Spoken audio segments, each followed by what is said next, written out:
Pues muy buenas tardes. Vamos a continuar en esta carrera del tiempo. Que baje el barullo. Bueno, pues excelente. Vamos a dar inicio a nuestra mesa 7, relecturas conceptuales e historiografía, en donde se han reunido tres ponencias que desde distintos enfoques revisan conceptos que han servido para construir segmentos de la historia del arte en América Latina y propone pensar el arte no solo como un campo de objetos, sino como un sistema de conceptos en constante transformación, en donde la forma, el símbolo y el tiempo van a dialogar de manera crítica. Para esta mesa tenemos la eh, participación de tres ponencias y la primera de ella está a cargo de la doctora Marta Fernández, a quien tengo el placer siempre grato de presentarles. Ella tiene una ponencia llamada El Salomónico, del formalismo a la hermenéutica, y simplemente para contextualizarles, aunque no necesita, creo yo, ninguna presentación, la doctora Fernández es historiadora del arte, doctora en historia del arte, investigadora de nuestro Instituto de Investigaciones Estéticas, profesora de la Facultad de Filosofía y Letras, tanto en la licenciatura como en nuestro posgrado.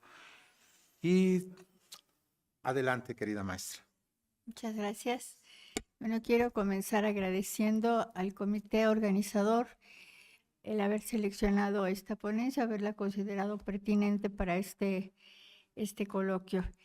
El otro día, el martes, recordaban que se cumplen 50 años del primer coloquio de Historia del Arte que organizó el Instituto, y quiero a mi vez recordar a José Guadalupe Victoria, Gustavo Curiel, Elena Sea y Milagros Pichardo, mis compañeros y amigos con quienes asistí a ese primer coloquio hace ya 50 años. Entonces, bueno, que creo que mi ponencia va más en el sentido de, más que de la historiografía, más bien del origen del problema propiamente que generó el formalismo, y un poco de su historia y cómo llegamos a esto y la forma en que la hermenéutica de algún modo ha ayudado a ampliar de alguna manera el concepto y su aplicación en la relación con el salomónico. Bueno, voy a comenzar. Si consideramos que la arquitectura antigua se ordenaba a partir de los soportes, es lógico pensar que la columna helicoidal adquiriera por sí misma una importancia central para la definición de una obra, fuera esta portada, retablo o edificio. Salomónico, entonces, se ha referido tradicionalmente a ese tipo particular de columna utilizada en la arquitectura y en la retablística. Es un término exclusivo del idioma español que se ha empleado por lo menos desde el siglo XVII en España y en México.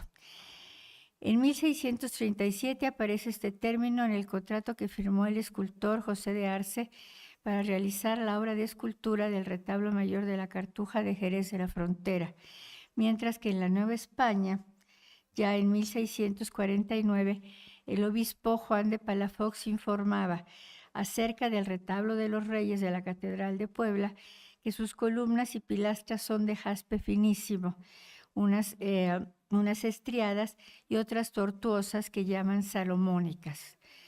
El interés por las columnas helicoidales existió siempre en el mundo cristiano occidental, pero se revivió como consecuencia del Concilio de Trento. Aunque en ninguna sesión se abordó el tema de la arquitectura de manera directa, implícitamente supeditó sus valores puramente artísticos al servicio de la piedad, del culto y de la liturgia. Y surgió la necesidad de buscar modelos más cercanos a la tradición judeo-cristiana que a la greco-latina que había alimentado el Renacimiento. Fue entonces cuando acudieron a las columnas helicoidales que se encontraban en la Basílica de San Pedro y que habían sido utilizadas por el emperador Constantino en el tabernáculo que levantó en el siglo IV. Una de ellas, conocida como columna santa, tenía especial interés, pues según otra tradición, en ella se apoyaba Cristo cuando predicaba en el templo. Sin embargo, la aceptación de la columna helicoidal en la arquitectura del siglo XVI no se dio de forma automática, sino que por el contrario motivó algunas controversias. La de carácter formal la protagonizaron principalmente dos tratadistas, Giacomo Vignola y Sebastián Serlio. Vignola explicó que diseñadas estas columnas derechas y queriéndolas hacer tuertas, a semejanza de aquellas que están en Roma, en la iglesia de San Pedro, hace de hacer la planta como se ve, ya que el circulillo de en medio es cuanto se quiere que tuerza. No le asignó ningún capital, simplemente explicó el diseño del fuste. Serlio, por su parte, decidió realizar su propia interpretación de las columnas del Vaticano, integrándolas a su sistema de órdenes, de tal manera que en el capítulo dedicado a la descripción de las 20 puertas delicadas, aclaró: esta puerta es corintia, y aunque los buenos arquitectos antiguos no acostumbraron a ceñir las columnas transversalmente, sino que siempre las estriaron de abajo arriba, no obstante yo he tomado tal licencia de las columnas hierosolimitanas que estaban en el pórtico de Salomón. En esta intención de incorporar las helicoidales al sistema de órdenes clásicos, participaron también Pablo de Céspedes y Wendell Dieterlin, quienes consideraron que su origen pudo ser arbóreo. Céspedes afirmó que estas columnas se pueden llamar corintias sin negar la cualidad de su fuste, como lo hizo Serlio, en tanto que Dieterlin las incluyó en sus puertas de orden dórico. La idea de que el templo de Salomón hubiera tenido columnas helicoidales también suscitó una polémica entre Benito Arias Montano, Pablo de Céspedes y los jesuitas Jerónimo de Prado y Juan Bautista Villalpando, pues mientras los dos primeros aceptaban como buena esa teoría, los dos últimos se opusieron, a tal punto que cuando Villalpando discutió el proyecto ideológico del monasterio de San Lorenzo el Real del Escorial, decidió que Salomón había sido vitruviano, porque en aquel tiempo se aducía que en efecto Dios había utilizado el estilo clásico en el templo, pero este había sido recogido y propagado por los pueblos colindantes hasta llegar a Grecia, donde pasó a ser de origen autóctono. Esto es que los órdenes clásicos de arquitectura habían tenido su origen en el prototipo salomónico. Como es sabido, todas las discusiones formales y conceptuales se resolvieron cuando Gian Lorenzo Bernini construyó el célebre baldaquino sobre la tumba de San Pedro en la Basílica de Roma. A partir de entonces su uso se generalizó y de ahí la relación que se ha establecido con el arte barroco. En este contexto se sitúan tres tratadistas que llegaron a la conclusión de que el soporte helicoidal constituía un orden arquitectónico propio: Fray Juan Ricci, Juan Caramuel y Guarino Guarini. Ricci incorporó la columna helicoidal al orden compuesto, concebido como la suma de las perfecciones de todos los órdenes. Para Caramuel, las columnas helicoidales parten de las corintias y compuestas, pero según él, podían inscribirse en cualquier estilo, pues explica que se podían hacer toscanas, iónicas, corintias, compuestas y si quisiéramos también góticas, pues todas estas, guardando sus proporciones y medidas, se pueden dibujar, tornear y trabajar en llama. Finalmente, Guarini también incorpora la columna helicoidal al corintio, pero también con sus propias peculiaridades, pues su sistema de órdenes se basa en el vitruviano, es decir, que él concibe solo tres órdenes clásicos, el dórico, el jónico y el corintio, pero cada uno lo subdivide en tres. El corintio, que es el que nos interesa ahora, lo divide en primo ordine corinto, que podríamos calificar como entorchado. el Ordine Secondo Corinto, que es el Corintio clásico, y el tercero es el Ordine Corinto Supremo, cuya columna es helicoidal y al mismo tiempo está recorrida por estrías helicoidales. Según estos tratadistas, el orden arquitectónico al que pertenecieron las helicoidales es, para Fray Juan Ricci, el orden salomónico entero, en el cual todos los elementos de una obra tenían que estar acordes con el perfil de las columnas helicoidales. Por su parte, Juan Caramuelo lo denominó orden mosaico, pues dice, sus inventores fueron judíos, y porque guardaban la ley de Moisés, se llamaron mosaicos, y todas sus cosas corrieron con el mismo nombre. Finalmente, Guarini incorporó una columna ondulante y le dio el nombre de Ordine Corinto Supremo u ondeggiante, al que agregó también la pilastra de orden ondeante. El acento que se puso durante los siglos XVI y XVII por la columna helicoidal, pero sin considerar los espacios arquitectónicos, probablemente se debió a que el Concilio de Trento recomendó la veneración de las reliquias, categoría en la que entraba la llamada columna santa, pues como he dicho, el mismo Jesucristo la había tocado. Sin embargo, esa corriente concentrada solo en los soportes, se vio fortalecida en el siglo XVIII con el racionalismo de la Ilustración, que propició el regreso a las fuentes grecolatinas. En aquel tiempo se dejó de considerar al salomónico como un orden arquitectónico y se centró únicamente en la columna helicoidal, la que según el Diccionario de las Nobles Artes del año de 1788 es la que sube dando 6 vueltas desde la base hasta el capitel, que ordinariamente suele ser corintio o compuesto. Para el siglo XIX, el vocabulario de términos de arte del año de 1887 también define el salomónico únicamente como una columna cuyo fuste describe muchas espirales. La historiografía del siglo XX continuó con esa tendencia. Durante mucho tiempo, yo diría que por lo menos hasta los años 80, 90, el análisis de las obras arquitectónicas se basaron en aspectos formales y estilísticos motivados por la necesidad de nombrar los elementos que se encontraban en las obras. A partir de metodologías precisas, siempre dentro del formalismo, de manera que en manuales y obras especializadas vemos explicar el salomónico como una corriente del barroco, y solo del barroco, que utiliza la columna helicoidal y solo la columna helicoidal. Por poner los 2 ejemplos locales, donde fue muy evidente el esmero por dar nombre a estilos y modalidades, Justino Fernández afirmaba que el barroco en la arquitectura novohispana era exclusivamente decorativo y resalta la incorporación de la columna salomónica en el siglo XVII, entendida esta como helicoidal.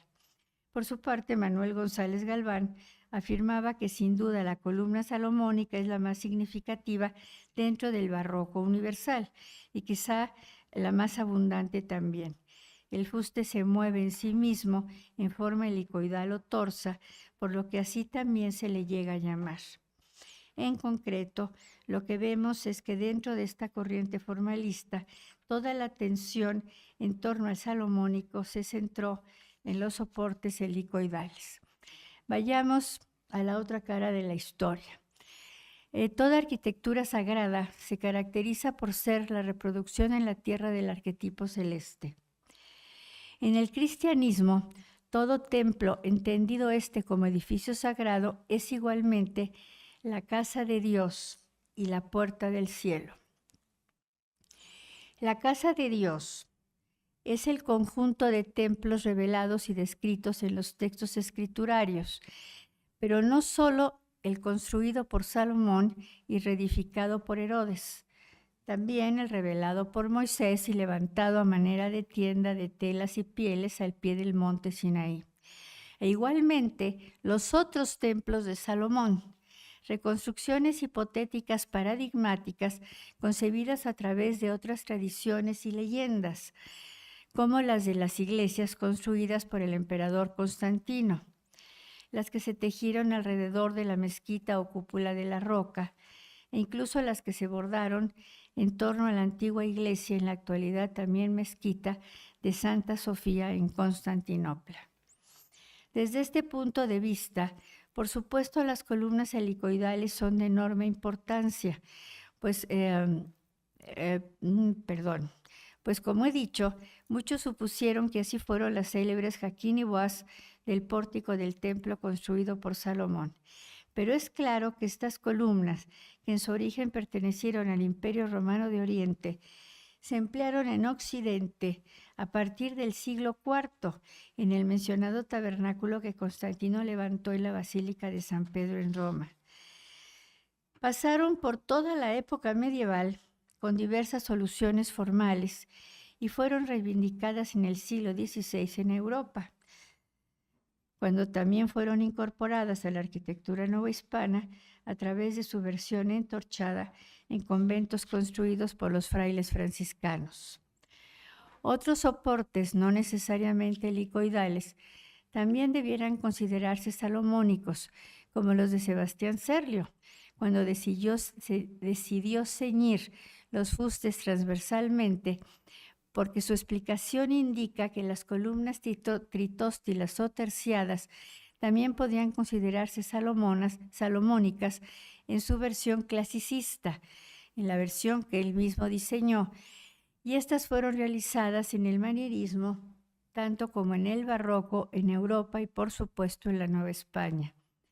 Igualmente, las soluciones de Ricci, Caramuel y Guarini fueron desde luego salomónicas, tal como lo muestra el Teatino en su Ordine Corinto Supremo, cuyo modelo muy probablemente fueron las columnas del claustro de San Juan de Letrán de Roma.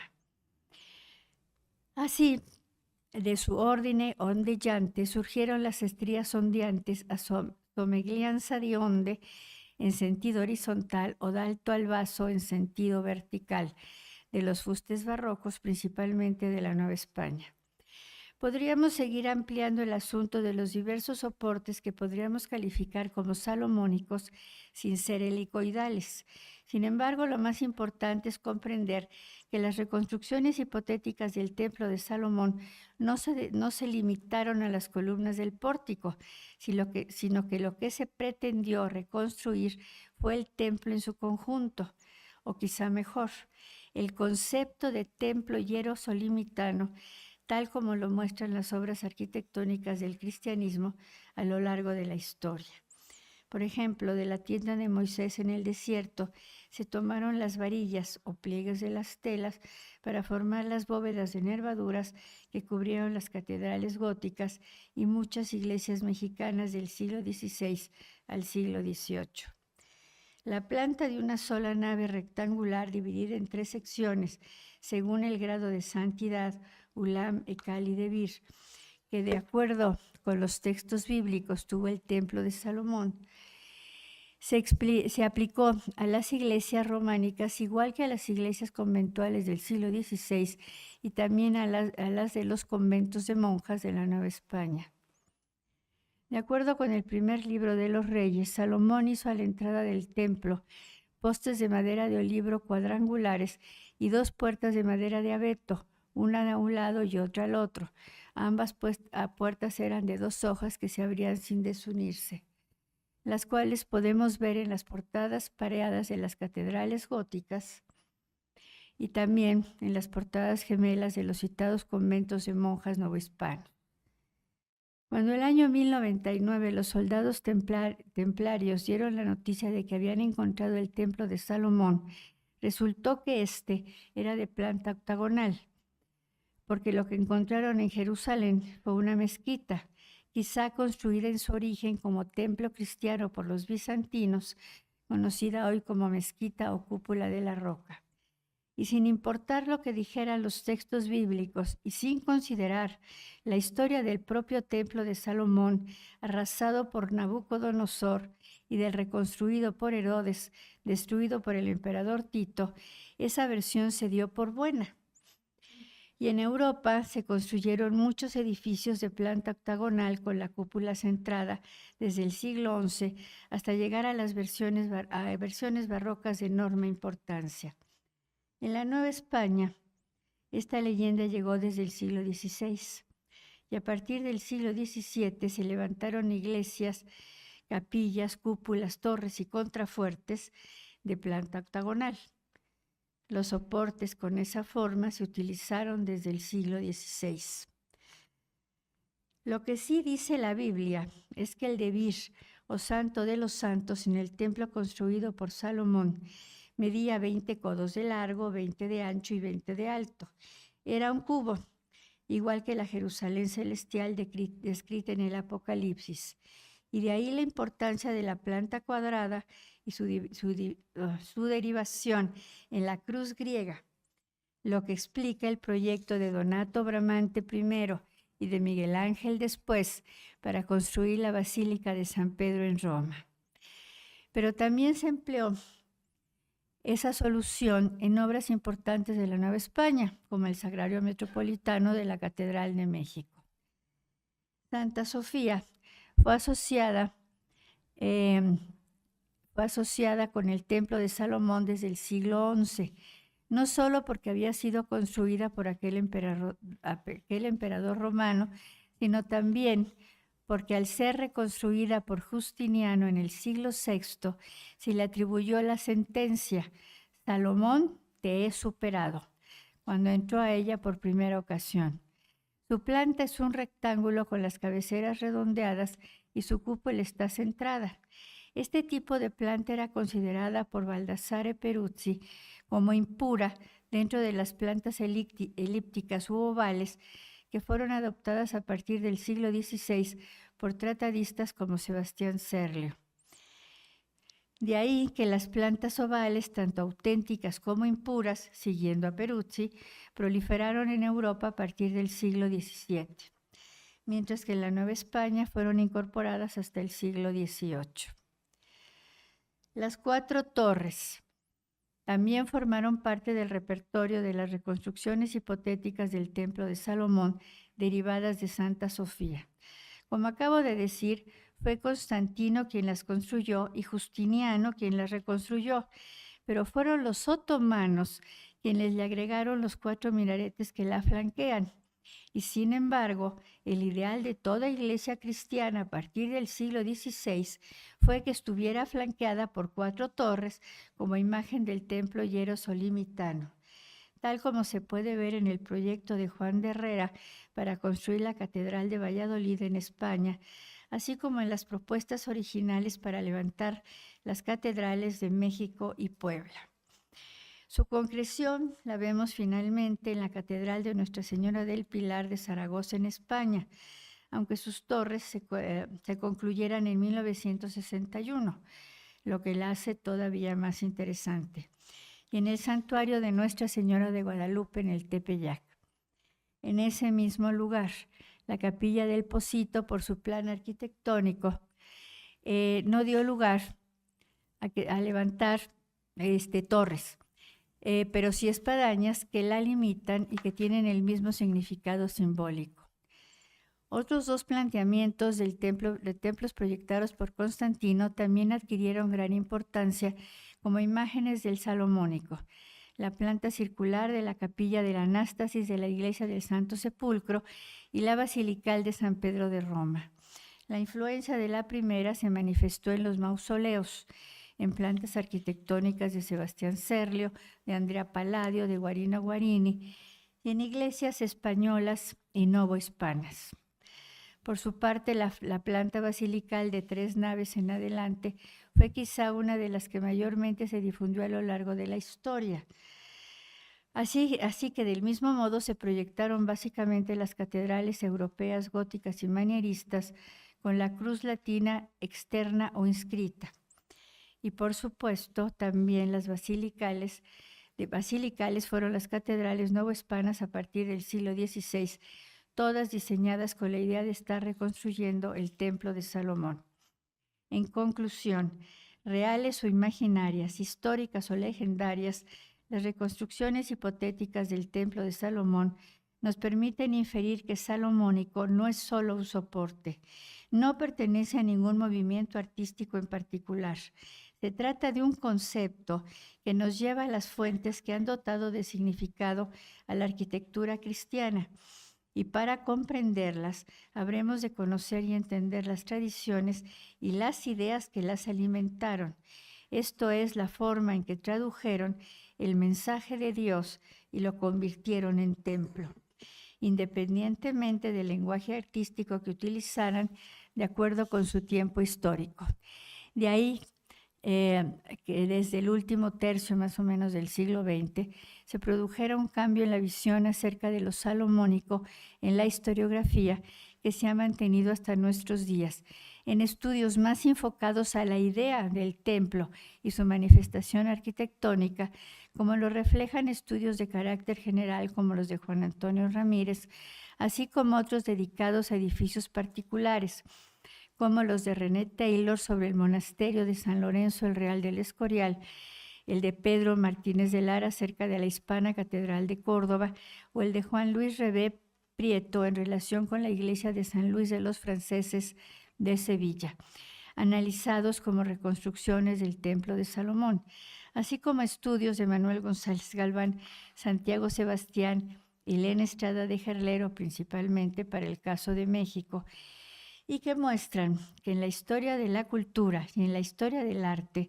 el término salomónico no puede restringirse a un solo elemento de los conjuntos arquitectónicos, sino que debiera manifestar la riqueza formal, pero sobre todo conceptual, que ha tenido a lo largo de la historia la reconstrucción del templo diseñado por Dios. Muchas gracias.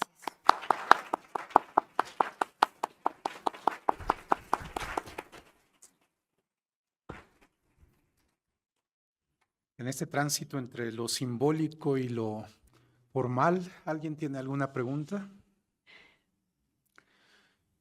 Por favor, Francisca.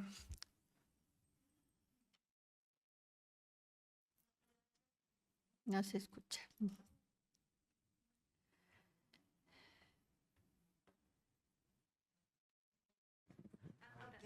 Ya creo que sí. Muchísimas gracias por el recorrido y el panorama expuesto, y justamente Pedro me dio las primeras palabras para mi pregunta, la relación entre la forma y el simbolismo. Como vemos sobre todo en retablos, pero también en portadas, esa gran variedad de esos soportes tipo salomónico. Me gustaría saber si ha encontrado fuentes que hablen de cómo se percibía en el momento, si esa variedad formal tiene relación con una interpretación específica en cierta región, tiempo, etcétera. Sí, en general, vaya, no de todos se encuentra un documento, una crónica, un algo específico sobre ese edificio, por ejemplo, ¿no? En particular. Muchas veces se ha tratado de interpretar a través de lo que se está viendo, ¿no? Pero en otras ocasiones sí, o sea, se dice específicamente, esto es la revelación que me hizo Cristo, literalmente, en persona, y que quiere que aquí se construya este templo, y entonces todavía dicen, incluso como no se utilizó ni siquiera material, ni personas, ni nada, entonces es una reproducción del templo que diseñó Dios, o sea, tal cual, y construido por él mismo, por lo visto, ¿no? Entonces, sí, en muchas ocasiones sí, hay documentos, crónicas y demás que sí nos están diciendo, esto es el templo. En otras ocasiones se ha interpretado. Mira, por ejemplo, en el caso del Escorial mismo, el Escorial, todos sabemos, Felipe II se le consideró, ¿no?, como el nuevo Salomón. Entonces, obviamente se intentó que el Escorial fuera realmente eso, la reproducción del templo. Ahora, ¿cómo resultó? ¿Cómo resultó? Bueno, porque ya hubo una interpretación distinta, ¿no? Entonces, claro, los historiadores tienen un poco que acercarse tanto a los documentos que dicen lo que dicen, más lo que se está viendo físicamente, ¿no? Entonces, sí, por supuesto, pero es así combinado. A veces sí, a veces no tanto. ¿Y para la Nueva España? Sí, también. Ahí está, por ejemplo, el caso del santuario de Jesús Nazareno de San Miguel, o sea, la que está cerquita de Totonilco, ¿no? Es el pueblo. Ahí dice justamente, Alfaro dice eso. O sea, se trató de hacer eso justamente, ¿eh? Y así. ¿Alguna otra pregunta? Elia Elia, por Espinosa. favor. Gracias por tu plática, por tu seguimiento de todas estas formas en las que eres una autoridad, ¿no? Ujú. Yo conozco muy Gracias. bien tu trayectoria y tu pasión por la columna salomónica, y va a parecer una pregunta fuera de foco, pero no. ¿Tú tienes noticia y te ha interesado buscar en la arquitectura contemporánea religiosa la presencia, interpretaciones de esa columna? No. No, de esa columna no, pero sí del salomónico en general. Ah, Y qué sin bien. duda te voy a decir, el santuario, eso no ni siquiera lo busqué, pero ni siquiera lo tuve que deducir. Lo dice Ramírez Vázquez personalmente, lo escribió. El santuario de Guadalupe, que él construyó, lo que llamamos la nueva basílica de Guadalupe, Sí, él se basó justamente en la tienda de Moisés para construirla. ok. Entonces, y todas las críticas que recibió en los años 70, no sé si te acordarás, de que cómo era posible que le hiciera un circo a la Virgen. Ah, sí, Entonces, sí, bueno, sí, en realidad no era un circo, él lo explica, se basó sí, en la tienda de Moisés. Es sí. un templo salomónico, sin duda. Qué ¿Sí? maravilla. Y ahora, buscar más, en realidad no. Y ahí sí ella tendría que buscar los documentos, porque esto sí existe mucho más archivo en ese sentido, ¿no? Los archivos de los arquitectos, ¿no? De ver qué hicieron y cómo lo hicieron y por qué lo hicieron, ¿no? Pero hay edificios en los que puedo ver, Sí, digamos, esa interpretación a lo mejor de manera inconsciente, así como sin saberlo, pero que está. Por ejemplo, puedo recordar ahorita la iglesia de San José María Escriba, que está en Santa Fe, de Sordo Madaleno. Esa iglesia es un ok. triángulo. Desde luego el triángulo nos remite a la Santísima Trinidad de inmediato, ¿no? Pues sí, pero cuando uno entra es literalmente una tienda. Entonces, una tienda Ok. moderna y lujosa, pero una tienda. Entonces, claro, es una deducción mía. Yo la veo así, pero igual también porque estoy acostumbrada a ver las obras virreinales y veo cosas así, ¿no? Pero sería cosa de ver si Sordo Madaleno tuvo esa intención, bueno, el despacho, ¿no? Quien el arquitecto que lo haya Claro. diseñado, tuvo esa intención o no. ¿Sí? Ok. Gracias, No, y ¿de qué? felicidades siempre. Pues Gracias, Elia. fabuloso. Hay una pregunta más y será la última. Muchas gracias, doctora. Mi pregunta va un poco sobre esta diferencia que puede haber incluso desde el siglo XVI. Me parece o tengo esa ligera noción de que las edificaciones del siglo XVI, de los primeros, y bueno, a lo largo del siglo, tienen una carga un poco más escatológica, digamos. No se piensa únicamente en el templo de Salomón al momento de construir el templo, sino que se piensa de una manera más holística de la construcción de una nueva Jerusalén. Entonces, Ay, pues. vemos que Ujú. incluso este parámetro se sale a las bardas del perímetro atrial. Entonces, mi pregunta es como, ¿qué tan relacionada o qué tan peleada pudiera estar esta reconstrucción hierosolimitana Claro. de los conjuntos religiosos con una idea escatológica más apocalíptica? Muchas gracias. Bueno, a ver, mira, te contesto de dos maneras. La primera, todo, como dije en la ponencia, todo templo, capilla y demás, ¿no? Y sobre todo en esa época, es la casa de Dios y la puerta del cielo. Ahí está la puerta del cielo, ¿no? Interpretada. Entonces, por supuesto que van de la mano. Por eso hablé cuando mencioné la Jerusalén celestial, el cubo, ¿no? Y había metido otras cosas aquí, pero ya no las hablé porque ya la ponencia se me hacía un poco más larga. Y dije, no, me va a callar Pedro, y entonces ya no. Sí, pero había metido otras relaciones del cielo ahí, por ejemplo, la bóveda celeste. Es muy clara en las cúpulas, ¿no? Entonces va de la mano. Es la casa de Dios y la puerta del cielo. Y eso, sin contar con lo que te acabo de decir, todos los símbolos son polisémicos. Entonces, pues ya a veces hasta contradictorios, pero en este caso son complementarios. ¿Sí? ¿Sí te contesté bien? ¿Sí? Bueno, gracias. Muchísimas gracias.